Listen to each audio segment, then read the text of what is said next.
Estamos começando mais um dos nossos cultos 100% online. É uma alegria te ter aqui e eu queria te convidar a que você participasse desse culto conosco. Certamente nós gostaríamos de estar juntos, pessoalmente, fisicamente, mas é o que nos permite esse tempo. Deus é soberano sobre todas as coisas. Por isso, eu queria começar conversando com você sobre algo bem simples. A nossa comunicação, a nossa conversa com o nosso Deus. Muitas vezes passa a semana inteira e eu começo a perceber que os momentos aonde eu tive uma conversa com Deus intensa e verdadeira foi quando deu algum problema em casa, algo que eu não sabia o que fazer, e foram momentos raros, pequenos. Por isso eu queria te convidar a começar esse culto em oração, baseado nesse texto aqui em Mateus 11, versículo 28, que diz o seguinte: Venham a mim, todos os que estão cansados e sobrecarregados, e eu lhe darei descanso. Tomem sobre vocês o meu jugo e aprendam de mim, pois eu sou manso e humilde de coração, e vocês encontrarão descanso para as suas almas, pois o meu jugo é suave e o meu fardo é leve. Eu queria te dizer que eu não posso prover a tranquilidade para o seu coração, nem o Beto, nem o Johnny, nem ninguém que talvez apareça nessa mensagem. Cristo pode trazer o consolo para o seu coração nos dias difíceis e a alegria nos seus melhores dias. Por isso eu queria te convidar no começo desse culto você fechar os seus olhos junto comigo. Nós temos um período de oração. Começa entregando para Deus a sua semana. Talvez os pontos altos, os pontos baixos, o que aconteceu nela, as suas preocupações, os seus anseios, suas ansiedades. Coloca diante dele tudo o que passou.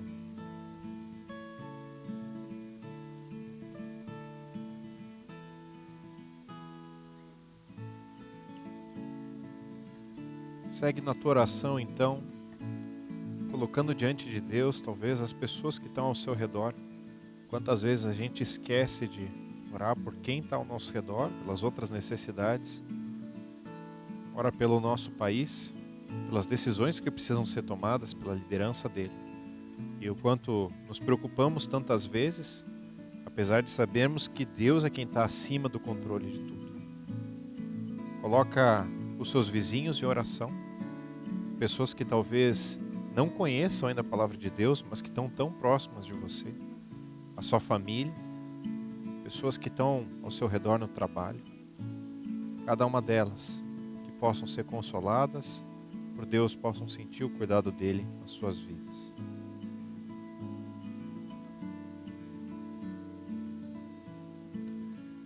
Por fim, eu queria te convidar a orar para que você possa entender o que Deus quer transmitir para o seu coração nesse dia. Você não veio por acaso nesse vídeo, não veio por acaso participar desse culto. Deus já sabia isso desde a eternidade passada e Ele tinha um propósito para o seu coração.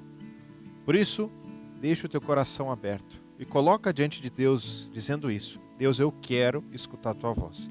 Fala o que precisa ser dito para o meu coração e que eu quero levar para a prática as verdades espirituais que o Senhor aqui vai trazer.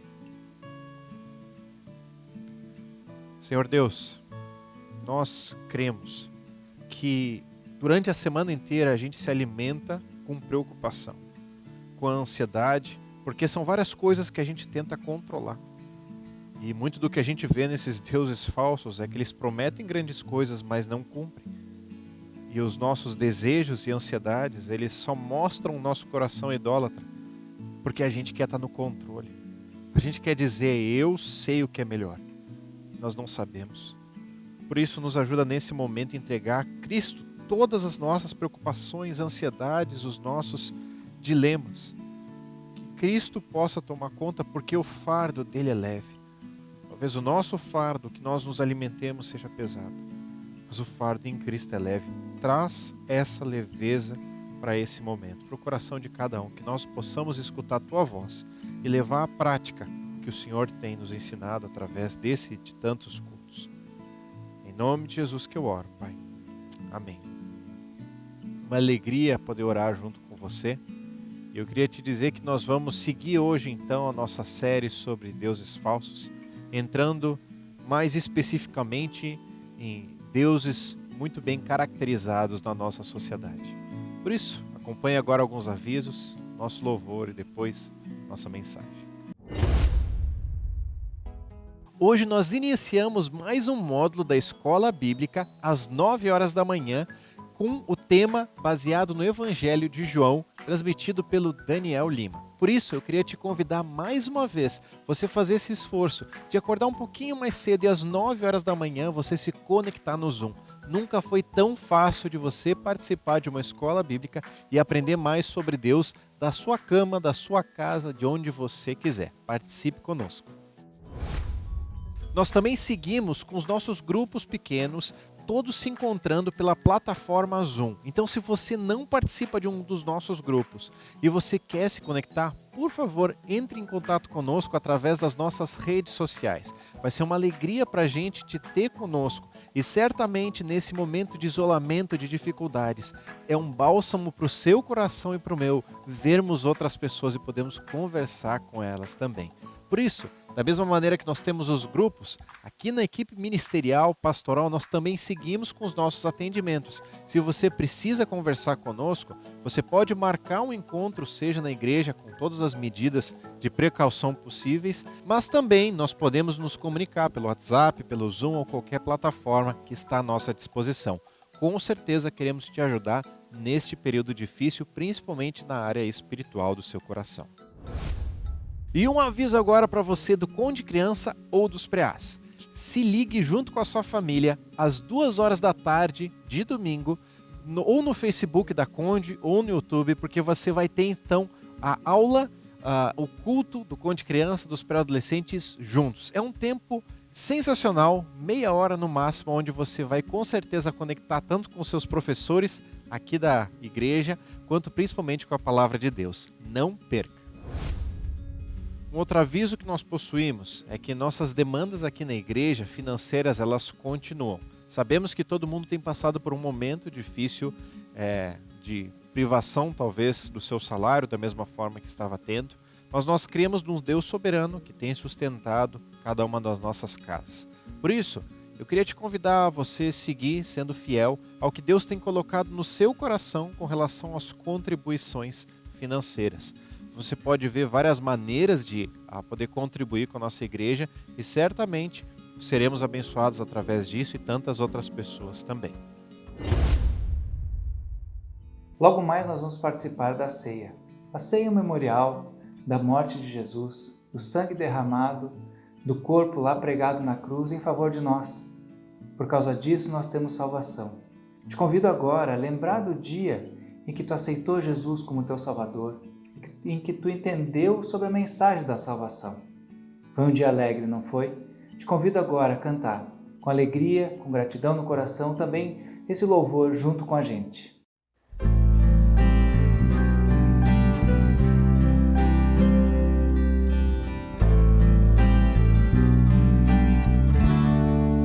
Graças eu te dou.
ressuscitou. Digno é o Senhor, pelos cravos em tuas mãos, graças eu te dou, ó meu Senhor. Lavou-me a mente e coração, me deu perdão, restaurou minha comunhão. Digno é o Senhor, sobre o trono está, soberano Criador, vou sempre te adorar. Elevo minhas mãos ao Cristo que venceu,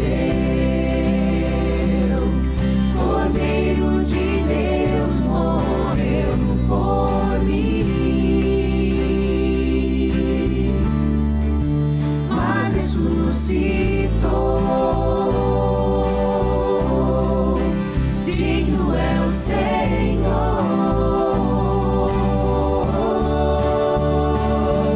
elevo minhas mãos ao Cristo que venceu, Cordeiro de Deus morreu por mim, mas ressuscitou. Digno é o Senhor, mas ressuscitou.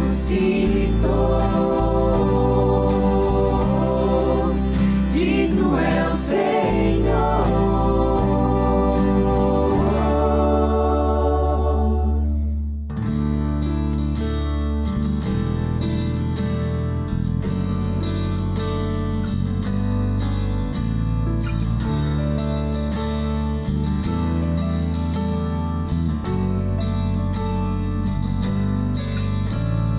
Senhor, incomparável é o teu amor. Quando eu andava perdido e sem rumo, me buscou. A tua graça infinita limpou o meu coração. Mereces tudo que eu possa te dar, mereces o meu louvor. Te agradeço, ó Pai, te agradeço, ó Pai, por teu grande amor que me alcançou.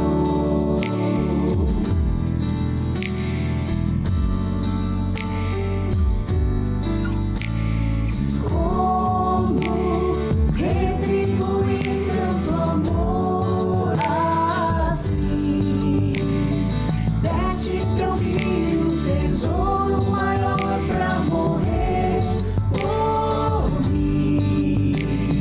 A tua intimidade inundou o meu coração. Mereces tudo que eu possa te dar, mereces o meu louvor. Te agradeço, ó Pai, te agradeço, ó Pai, por teu grande amor que me alcançou. Te agradeço, ó Pai, te agradeço, ó Pai, por teu grande amor que me alcançou.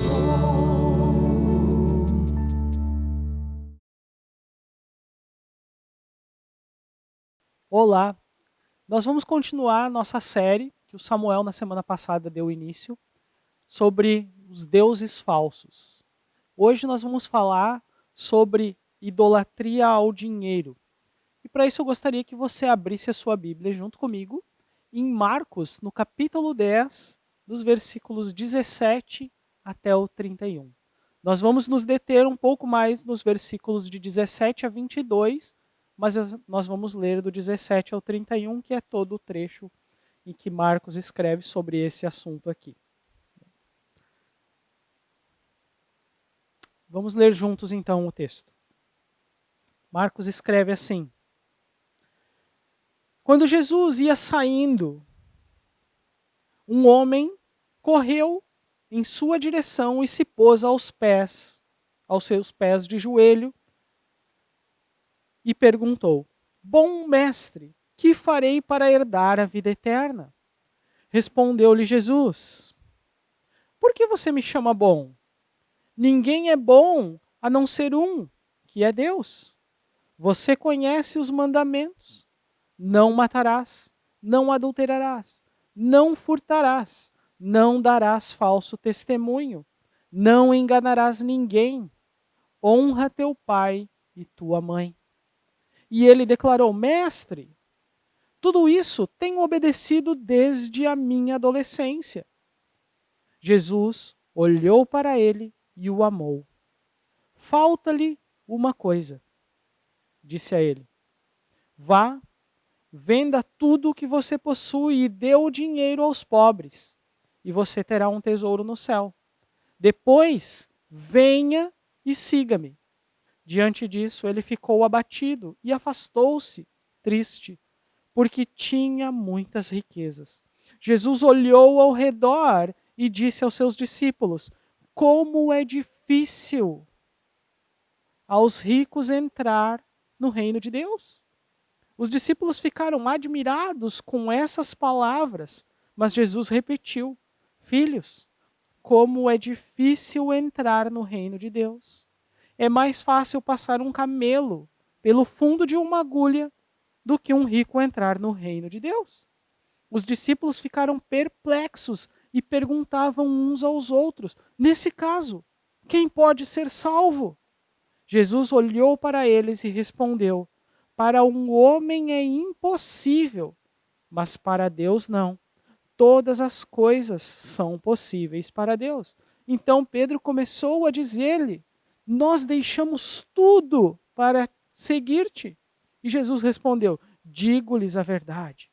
Ninguém que tenha deixado casa, irmãos, irmãs, mãe, pai, filhos ou campos, por causa de mim e do Evangelho, deixará de receber 100 vezes mais, já no tempo presente, casas, irmãos, irmãs, mães, filhos, campos e com eles perseguição, e na era futura a vida eterna. Contudo, muitos primeiros serão últimos, e os últimos serão primeiros. Eu quero orar nesse momento sobre essa palavra e a gente começa o que nós temos, essa mensagem que nós temos para hoje. Deus, muito obrigado por essa palavra, obrigado por esse texto. E agora nós vamos ficar frente a frente com essa mensagem, frente a frente com essa palavra. Que o Senhor possa nos conduzir, nos dar a graça, nos dar sabedoria de entendermos o que o Senhor quer falar conosco no dia de hoje. Nos dê a sabedoria para entendermos o que o Senhor quer com essa mensagem para as nossas vidas. E que o Senhor possa ser soberano sobre os nossos pensamentos, sobre a nossa mente, sobre o nosso coração. Que o Senhor seja soberano sobre as nossas vidas. Em nome de Jesus. Amém. Idolatria foi um pecado muito difícil para o povo de Israel conseguir lidar. Talvez o tempo em que os hebreus estiveram no Egito tenha influenciado muito nisso, mas o problema da idolatria sempre foi um problema de coração para o povo de Israel. Ao longo do Antigo Testamento, nós vemos reis como Ezequias, que restaurou o templo e acabou com a idolatria de Judá a outros deuses, em 2 Reis 18. Ezequias, porém, não reinou para sempre. Ele foi sucedido por Manassés, e Manassés começou a reinar com 12 anos de idade e reinou por 55 anos sobre Judá. Em 2 Reis 21, diz que Manassés fez o que o Senhor reprova, imitando outros povos e reconstruindo altares que Ezequias havia derrubado. Dessa forma, o povo viveu por anos, por muitos anos. Ora se prostituindo com deuses falsos, ora se voltando para Yahvé. Deus, então, decidiu, em sua soberania, corrigir o coração de Israel, corrigir o coração do povo de uma vez por todas. Só que o caminho seria dolorido. Levaria 70 anos de escravidão em uma terra muito distante, na Babilônia. Depois de 70 anos de muito sofrimento, Judá começaria então a voltar para Jerusalém. Após esse período, o povo nunca mais ergueu um ídolo para si. Eles nunca mais adoraram outros deuses. Eles não ergueram mais ídolos para si, mas caíram em outra armadilha. Eles passaram a adorar a Deus de qualquer jeito, de qualquer forma, como se fizessem qualquer atividade religiosa externa. E mais, eles excluíram a intenção do coração deles na prática religiosa. Eles passaram a adorar a Deus sem vontade, de qualquer jeito, ofereciam sacrifícios a Deus que não lhes custava nada. Eles roubavam animais dos seus vizinhos para oferecer como sacrifício, para não oferecer seus próprios animais a Deus. Eles ofereciam animais doentes, já que eles iriam morrer então mesmo. Eles ofereciam animais mortos, porque esse era o fim desses animais. Tudo prática exterior. Mas o coração corrompido continuava desviado de Deus. O livro do profeta Malaquias nos mostra essa repreensão de Deus no capítulo 1. Todo esse contexto histórico nos mostra que nós não precisamos nos prostrar a uma imagem ou estátua para termos um coração idólatra. A idolatria é um pecado de substituição. Nós substituímos, retiramos Deus do trono do nosso coração e colocamos outra coisa no lugar que não é Deus. Nós podemos fazer isso com coisas concretas e com coisas que não parecem ser tão erradas assim. Um Deus falso, uma estátua. Isso é fácil de percebermos quando colocamos ele no lugar de Deus. Mas e quando nós temos dificuldade em perceber ídolos na nossa vida, que aparentemente não nos damos conta de que eles tomaram o lugar de Deus no nosso coração? Por exemplo, família, marido, esposa, namorado, namorada, emprego, estilo de vida, dinheiro. E é sobre dinheiro sendo um ídolo que eu quero compartilhar algo com vocês hoje. O dinheiro, ou a falta dele, tem a capacidade de nos paralisar. A falta de perspectiva em ganhar dinheiro pode nos desestabilizar e causar rupturas significativas que nos levam ao desespero completo. A quantidade de pessoas que se divorciam por causa do dinheiro é assustadora, inclusive entre cristãos. Mas o que mais assusta em alguns divórcios é que não é pela falta de dinheiro que as pessoas se separam, mas pela grande quantidade dele. Outro fato interessante está na relação do dinheiro com o suicídio. Dados da psiquiatria do Hospital Mãe de Deus mostra que no período de 19/3 a 5/5 de 2020, ou seja, poucos meses atrás, cerca de 180 pessoas tiraram suas vidas no Rio Grande do Sul. Elas deram fim às suas vidas por chegarem a um estado tão desesperador que sentiam que nada nem ninguém poderia tirar elas daquele lugar onde elas estavam, onde elas se encontravam. Agora, no mesmo período, de 19/3 a 5/5, nós tivemos 77 mortes por Covid-19 em todo o nosso estado. E agora é que vem a informação mais relevante para nós. Dos 180 mortos, das 180 pessoas que se suicidaram, 98 eram empresários ou pessoas que haviam perdido seus negócios ou suas fontes de renda. Para essas 98 pessoas, elas entenderam que não havia mais saída. Tudo aquilo que elas fizeram a vida toda, tudo aquilo que elas acumularam, ver como tudo isso simplesmente se evaporou. O mundo delas não fez mais sentido.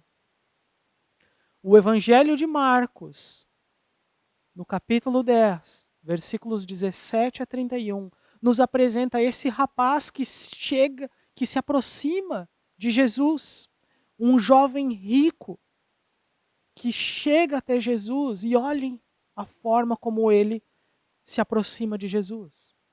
Ele diz assim no versículo 17: Quando Jesus ia saindo, um homem correu em sua direção e se pôs de joelhos diante dele.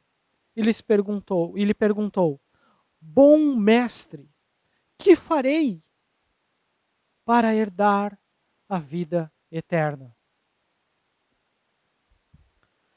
Assim como no mundo em que esse jovem viveu, o mundo em que nós vivemos hoje, não há nenhum outro Deus mais adorado do que o dinheiro. Não há nenhum outro ídolo mais adorado, mais servido, mais venerado do que o dinheiro. O dinheiro é mais do que uma moeda onde nós simplesmente trocamos e vendemos, ou um instrumento de compra e venda. O dinheiro é um espírito, é um Deus. O dinheiro é Mamon. Jesus, durante o Sermão do Monte, ele disse: ninguém pode servir a Deus e as riquezas. Jesus afirma com isso que para algumas pessoas a riqueza é o senhor delas. É o dinheiro quem dirige as suas vidas. O dinheiro é o dono das vidas delas. E a real não a real é que não importa se você tem muito dinheiro ou pouco dinheiro. A real é saber se o dinheiro possui você ou você possui o dinheiro. De todas as pessoas que se colocaram aos pés de Jesus, diante de Jesus, esse homem, esse jovem, foi o único que saiu pior do que quando ele chegou. De todas as pessoas que chegaram diante de Jesus, se ajoelharam e se prostraram diante dele, esse jovem foi o único que saiu pior do que quando ele chegou. Esse jovem tinha muita coisa a seu favor. Ele era um jovem com grande potencial, talvez respeitado pela sociedade, talvez ele tinha algum cargo importante, talvez ele fosse alguém com grande influência na cidade. Ele com certeza era bem educado, né? Nós podemos ver como ele aborda Jesus, bom mestre. Ele era íntegro. Ele tinha um anseio genuíno por coisas espirituais. É só ver como ele foi até Jesus, se ajoelhou diante de Jesus e o chamou de mestre. Em quase todos os sentidos, esse era um rapaz ideal. Certamente, nós seríamos tentados a colocar alguém do perfil dele como talvez um líder de ministério, talvez trazer ele para perto da liderança, talvez dar algum cargo de confiança na igreja, ou talvez até mesmo votarmos nele para alguma coisa, para alguma função dentro da igreja. Mas, mesmo com tantas qualidades visíveis, esse jovem se mostrou superficial quanto a coisas espirituais.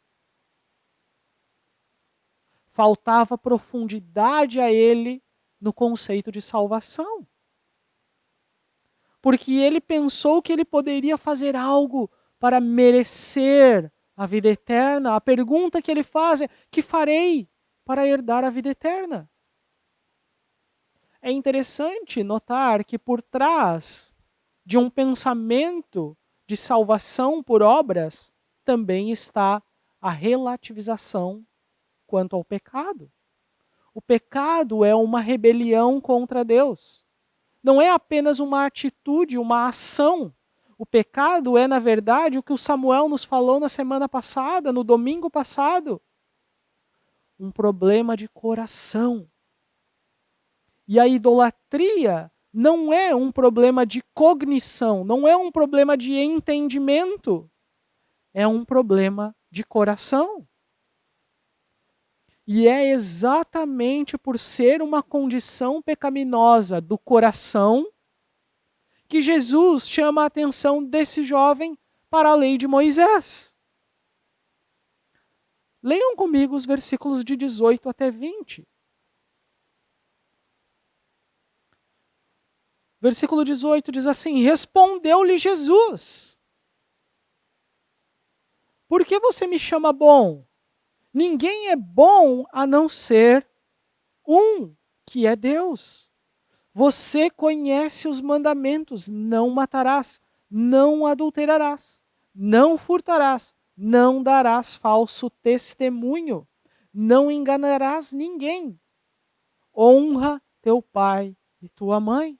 E ele respondeu: mestre, tudo isso tenho obedecido desde a minha adolescência. A lei, ela é como um espelho que nos mostra o quão sujo nós estamos. Mas o espelho não é capaz de nos salvar, o espelho não é capaz de nos limpar, o espelho não é capaz de nos lavar da sujeira em que nós nos vemos nele. Ele só nos mostra que nós estamos sujos. Um dos propósitos da lei é nos conduzir a Cristo, como Paulo escreve em Gálatas capítulo 3, versículo 24. E foi exatamente o que aconteceu com esse rapaz aqui. A lei pode levar o pecador a Cristo, mas a lei não é capaz de tornar o pecador semelhante a Cristo. Somente a graça pode fazer isso. Esse jovem, ele estava diante de Jesus, ele estava parado diante de Jesus, Cristo estava apontando para a lei, o rapaz olhou para a lei e ele não se sentiu um pecador condenado diante de um Deus santo. Ele não se sentiu um pecador.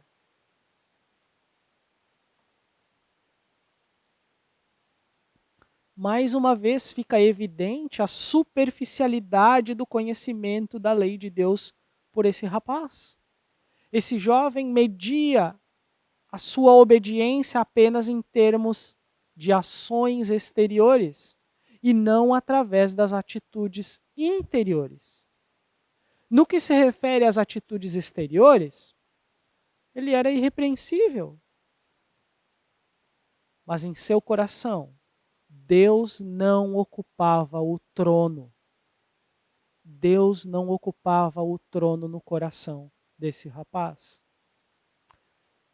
O apóstolo Paulo escreve para Timóteo, dizendo: os que querem ficar ricos caem em tentações, em armadilhas e em muitos desejos descontrolados e nocivos, que levam os homens a mergulharem na ruína e na destruição, pois o amor ao dinheiro é a raiz de todos os males. 1 Timóteo 6, 9 e 10.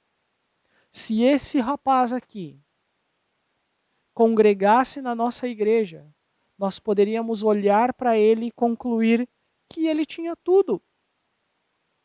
Mas Jesus olhou para ele com amor em seus olhos e disse para ele que faltava uma coisa. E o que faltava? Versículo 21. Jesus olhou para ele e o amou. Jesus olhou para esse jovem e o amou. Falta-lhe uma coisa, disse Jesus. Vá, venda tudo o que você possui e dê o dinheiro aos pobres, e você terá um tesouro no céu. Depois venha e siga-me. Depois venha e siga-me. Uma coisa importante nessa passagem aqui é que essa instrução de Jesus, ela não deve ser aplicada para todos os cristãos, todos aqueles que querem seguir a Jesus, que querem ser discípulos de Jesus. Lembrem que essa é uma condição de coração. Não é algo que a gente faz exteriormente. Eu já conheci pessoas que tinham muito dinheiro e que não eram apegadas ao dinheiro. Viviam vidas simples e muito tranquilas. E o contrário também. Eu já conheci pessoas que não tinham nada e eram extremamente gananciosas e cobiçavam tudo. Jesus estava aqui tratando das necessidades específicas desse jovem rico. E uma vez que ele possuía muitos bens, Jesus olhou para ele e disse para ele vender tudo o que ele tinha e dar aos pobres. E é interessante que não foi só isso que Jesus disse. Jesus disse para ele vender tudo, dar aos pobres e depois voltar, retornar e seguir a ele. Então ele não somente tinha que se desfazer de tudo, como também ele tinha que voltar e seguir Jesus. Esse rapaz rico tinha que deixar o status dele. Ele tinha que abandonar e deixar o status dele de lado. Ele precisava retornar sem nada, pegar a cruz dele e seguir Jesus. E isso exigiria humildade. Humildade, algo que aparentemente ele não tinha e não estava disposto a exercitar. Agora deixe-me fazer uma pergunta para vocês. Quando nós recebemos uma resposta que não nos agrada, ou quando nós somos corrigidos, exortados, ou quando nós somos pegos, flagrados, quando a nossa deficiência ela é exposta e o nosso pecado ele é descoberto, como nós reagimos diante disso? Qual é a nossa reação?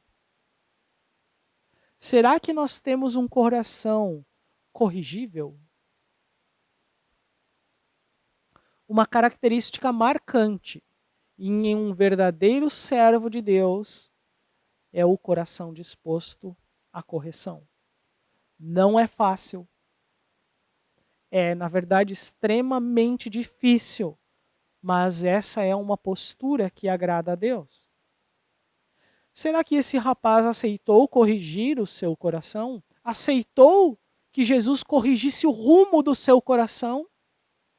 Será que esse rapaz aceitou que o ídolo, que a segurança dele pudesse ser retirada? Veja o versículo 22. Fala assim: diante disso ele ficou abatido e afastou-se triste, porque tinha muitas riquezas. Jesus ofereceu a esse rapaz vida eterna, mas ele recusou. Marcos escreve que esse jovem rico, primeiro, ele ficou abatido com o que Jesus disse para ele fazer. E a palavra abatido significa ser lançado por terra, caído, derrubado, aquele que desmoronou, que desabou. Notem como as palavras de Jesus deixou esse jovem literalmente no chão. Todo o conceito que ele tinha de salvação entrou em choque com as palavras de Jesus. E isso derrubou ele. Segundo, ele se afastou triste. Ele se afastou em um estado de tristeza, porque não estava disposto a retirar do seu coração o ídolo dele. A reação desse jovem rico nos mostra que ele não amava a Deus, ele não amava nem a Deus e nem o seu próximo. Jesus sabia que o Deus daquele rapaz era o dinheiro. Jesus conhece o coração e sabe quando algo nos domina. E Jesus sabia que o dinheiro dominava o coração desse jovem. E enquanto esse ídolo não fosse destruído na vida desse rapaz, ele não poderia servir ao Deus verdadeiro. Quando nós falamos de dinheiro como um ídolo, algumas outras coisas vêm junto com isso. E são tão sutis que às vezes nós nem nos damos conta delas. Por exemplo, a avareza é uma coisa que vem junto com a idolatria ao dinheiro. A cobiça é outra. A ganância é outra. A avareza é uma forma de idolatria e ela vem junto com a idolatria ao dinheiro.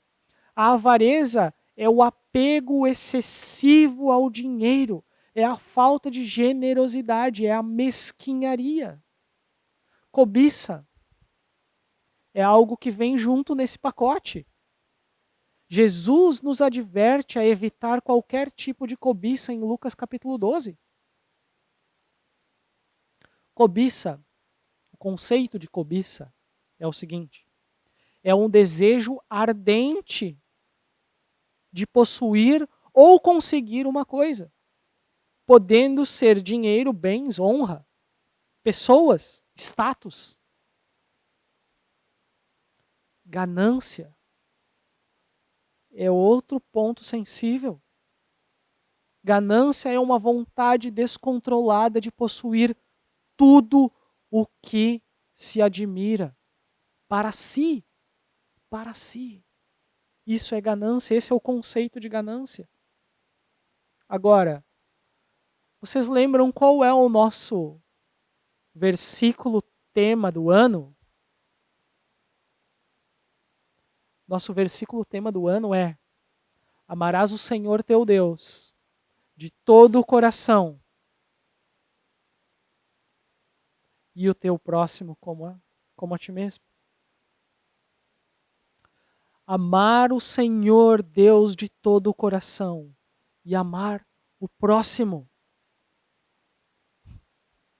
Os idólatras fazem 3 coisas com seus ídolos.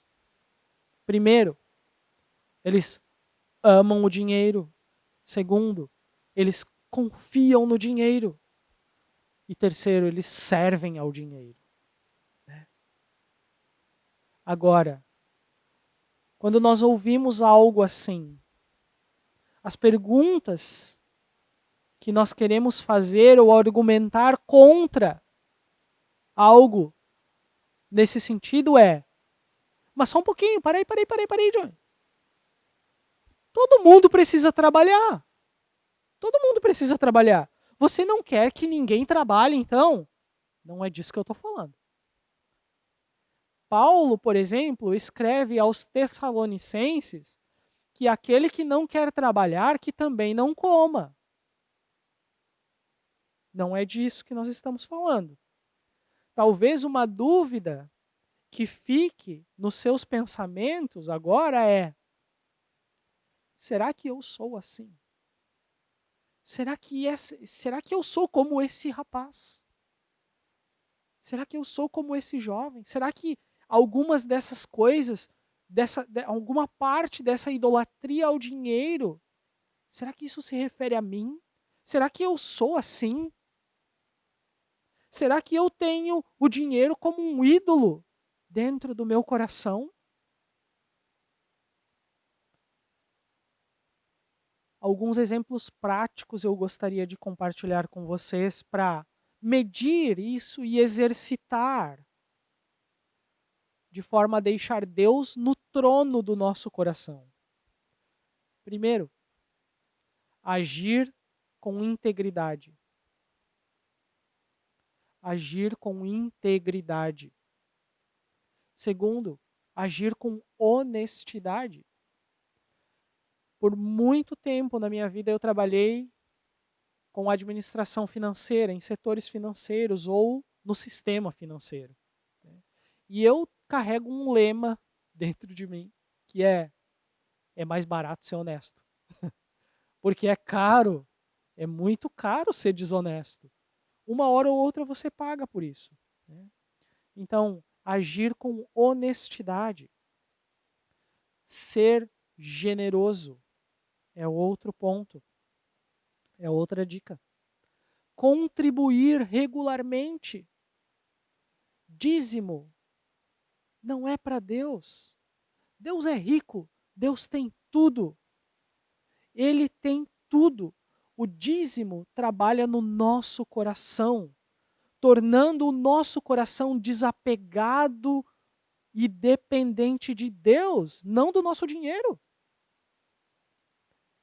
Esse é um dos processos pedagógicos de dizimar, além de sermos fiéis a Deus. Outro ponto, priorizar o serviço cristão. Quando você serve num ministério, quando você dispõe do seu tempo para servir a Deus e outras pessoas num ministério, você demonstra que o evangelho, ele não gira em torno de você. Você não é o centro das coisas. Você não é o centro da igreja. Você faz parte dela. Outra dica.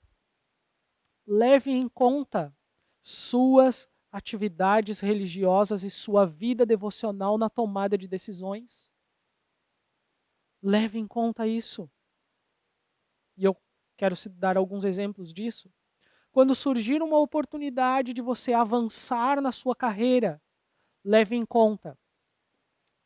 Há boas igrejas nesse lugar onde estão querendo me transferir, para o lugar onde estão querendo me transferir. Existem bons lugares, existem boas igrejas para que eu possa viver nessa cidade ou nesse outro estado, país, né? Vou ter tempo para servir a Deus se eu aceitar esse cargo novo? Ok, vou ganhar mais, certo? Vou ganhar mais nesse novo cargo. Mas vou ter tempo para minha família e para meus filhos? Essas são algumas recomendações práticas para se evitar a idolatria ao dinheiro. Agora, talvez você esteja pensando assim, ok, entendi. Eu entendi e a realidade é cruel agora. Eu sou um idólatra. Infelizmente, eu caí nessa armadilha, tirei Deus do trono do meu coração e coloquei o dinheiro como um ídolo. Como eu faço para corrigir isso na minha vida? Como eu corrijo isso na minha vida? Eu quero que você vá comigo até Lucas, o Evangelho de Lucas, no capítulo 19, e leia comigo a história de Zaqueu. Lucas 19, versículos de 1 até 10, nós vamos ler rapidamente. E ele nos mostra algo interessante aqui. Lucas 19, de 1 até 10. Fala assim: Jesus entrou em Jericó e atravessava a cidade. Havia ali um homem rico chamado Zaqueu, chefe dos publicanos. Ele queria ver quem era Jesus, mas sendo de pequena estatura, não o conseguia por causa da multidão. Assim correu adiante e subiu numa figueira brava para vê-lo, pois Jesus ia passar por ali. Quando Jesus chegou àquele lugar, ele olhou para cima e lhe disse: Zaqueu, desce daí, depressa, quero ficar na sua casa. Então ele desceu depressa, ele desceu rapidamente e o recebeu com alegria. Todo o povo viu isso e começou a se queixar: olha só esse Jesus aí, ele foi se hospedar na casa de um pecador. Mas Zaqueu levantou-se e ele disse ao Senhor: olha, Senhor, estou dando a metade dos meus bens aos pobres. E se de alguém extorquir alguma coisa, eu devolverei 4 vezes mais. E Jesus disse: hoje houve salvação nessa casa, porque este homem é filho de Abraão, pois o Filho do Homem veio buscar e salvar o que estava perdido. Nós temos aqui a história de Zaqueu. O nome Zaqueu significa o justo. E ele certamente não fazia jus ao nome dele, ao nome que ele tinha. Ele era um homem de estatura pequena, mas com uma ganância enorme. Ele foi uma pessoa que enriqueceu cobrando mais do que devia de impostos do seu próprio povo. Por causa das suas práticas pecaminosas, Zaqueu, ele era um homem excluído da sociedade. Ele era um homem marginalizado, ele era um pária. Jesus sabia quem era Zaqueu, e Zaqueu sabia quem ele era. Qual a diferença entre Zaqueu e esse jovem rico que nós lemos antes? Zaqueu não foi salvo porque prometeu restituir o que roubou.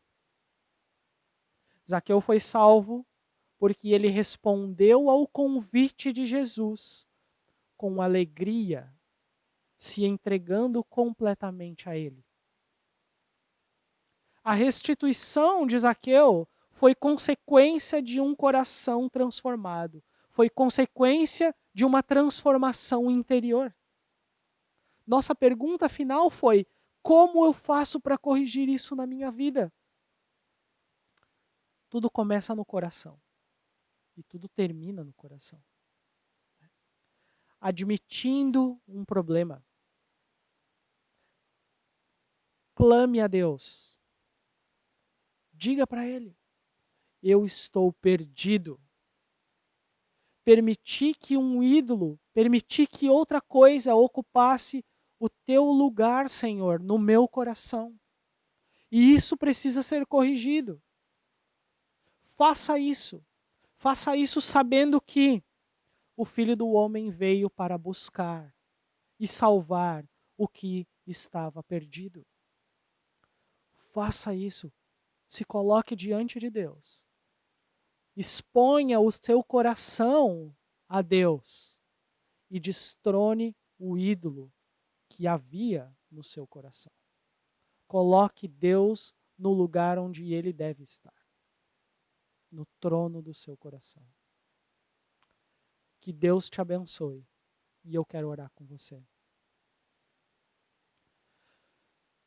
Senhor, eu oro pelos meus irmãos nesse momento, principalmente por aqueles que reconheceram nessa hora que existe um problema. Eu oro para que eles coloquem em seus corações, que eles exponham os seus corações diante do Senhor e que o Senhor venha resgatá-los, que o Senhor venha em socorro deles, de cada um deles. Que eles possam retirar, Senhor,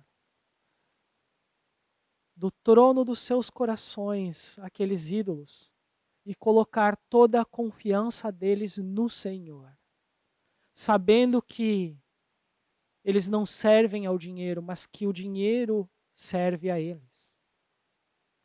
Que frutos disso possam ser gerados em seus corações. Eu oro para que a tua graça e a tua misericórdia venha sobre cada um desses meus irmãos nessa manhã, nesse dia. E que o Senhor possa os confortar, os consolar. Em nome de Jesus. Amém. Amém. Um dos momentos mais especiais que nós temos como igreja é o período da ceia, porque ele não só nos lembra sobre o que Cristo fez pela nossa vida, mas principalmente nos lembra o motivo de nós sermos igreja. A verdade é que nesse período de pandemia, nós não estamos tentando fazer igreja através das nossas programações, dos nossos cultos, do que a gente está vivendo ao nosso redor. Porque nós somos igreja, porque um dia Cristo morreu na cruz e com seu corpo, o seu sangue, pagou o preço dos nossos pecados e nos fez um. Olha o que diz em Gálatas, capítulo 3, versículo de 26 em diante. Todos vocês são filhos de Deus mediante a fé em Cristo Jesus. Pois os que em Cristo foram batizados, de Cristo se revestiram. Não há judeu, nem grego, escravo, nem livre, homem, nem mulher, pois todos são um em Cristo Jesus. É essa a esperança que nós temos em Cristo. Nós nos tornamos um. E o que nós fazemos na ceia é um lembrete de quem nos tornou um. Assim, o que nos une como igreja não é o nosso prédio, não são nossas programações, não é o que nós estamos vivendo ao redor e nem nossa união física, que hoje nós não podemos, mas é o sangue de Cristo. Ele nos faz um. Junte-se comigo então e junto com a sua família para nós tomarmos a ceia do Senhor. Pegue o pão, pegue o cálice de suco, de vinho, do que for, e participe conosco desse momento, onde nós vamos lembrar sobre quem Cristo é na nossa vida. Eu queria te convidar, antes de nós lermos o texto que nós vamos ler, a você examinar o seu coração. Porque se nós somos igreja pelo sangue de Jesus, o que talvez está te afastando de uma ou de outra pessoa?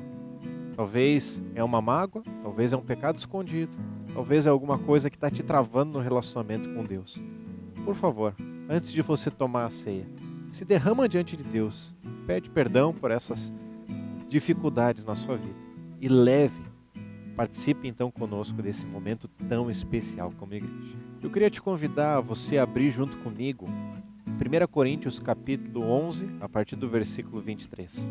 Ali Paulo, ele está fazendo uma lembrança sobre o que Jesus instituiu junto com seus discípulos, a ceia do Senhor, onde ele falava do pão e falava do cálice. O versículo 23 começa falando então: pois recebi do Senhor o que também os entreguei, que na noite em que Jesus foi traído, ele tomou o pão, tendo dado graças, ele partiu e ele disse: comam desse pão, que é dado para vocês em memória do meu corpo. Nós vamos conhecer logo mais os elementos e o que participa dessa ceia. Mas eu queria te dizer que nós cremos que participa da ceia todo aquele que primeiramente tem a Cristo no seu coração. Um dia entregou o seu coração para Cristo. Porque é através do sangue dele nós temos essa união. O corpo de Jesus entregue na cruz é o corpo que nos traz vida.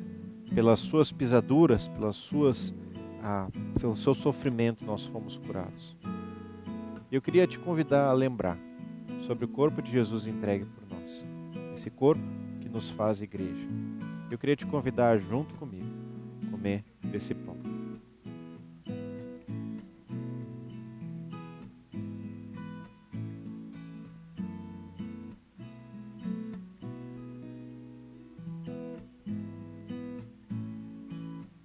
O texto continua, e a partir do versículo 25 ele diz: da mesma forma, depois da ceia ele tomou o cálice e disse: esse cálice é a nova aliança no meu sangue.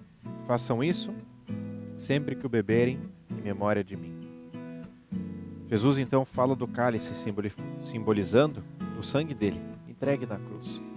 O sangue pelo qual nos faz ter vida. O sangue de Jesus, o único do qual poderia pagar o preço dos nossos pecados.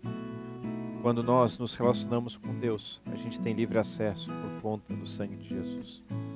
Eu queria te convidar a tomar desse cálice junto comigo, em lembrança a tudo o que Deus fez, e principalmente o que Cristo fez na cruz por nós.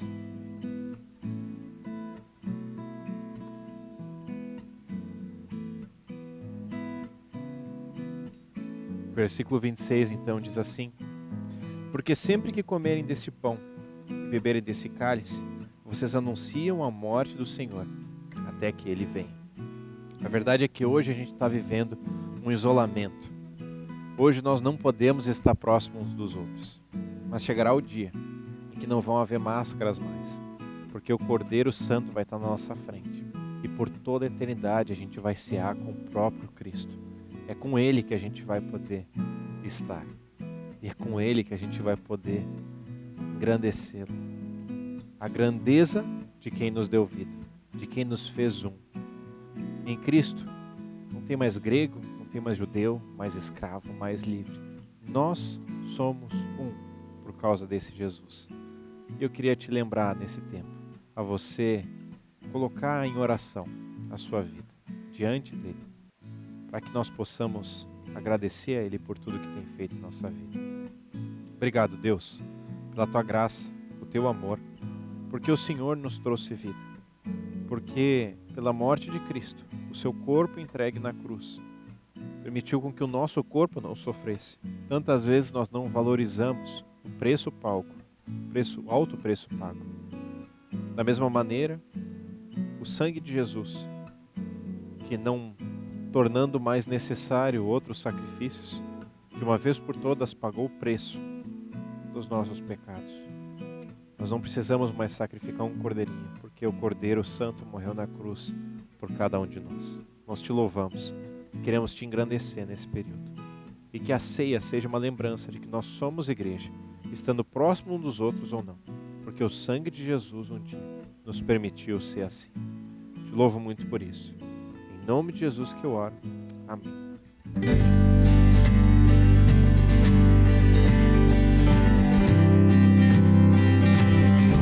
Deus enviou seu Filho amado pra perdoar, pra me salvar. Na cruz morreu.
você tenha um excelente dia, que Deus te abençoe a cada momento também.